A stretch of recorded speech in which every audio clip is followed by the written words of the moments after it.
अस्सलाम वालेकुम नाज़रीन, सिंध ऑनलाइन टीवी में भलीकार आवां इमरान मलिक शामिल कयूं था हिन वक्त जूं ख़बरूं।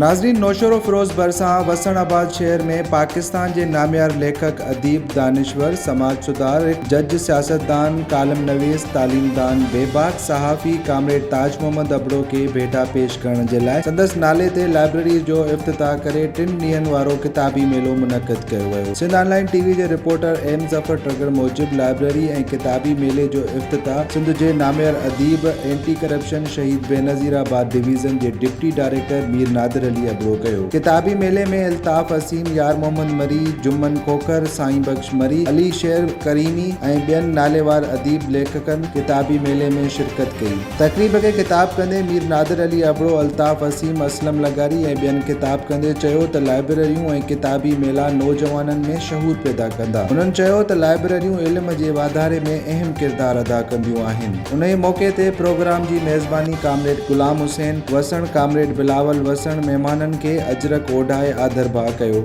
जॾहिं त तक़रीब में अब्दुल अज़ीज़ चन्ना, ज़फ़र ट्रगर, कासिम जानी बुगियो शिरकत कई।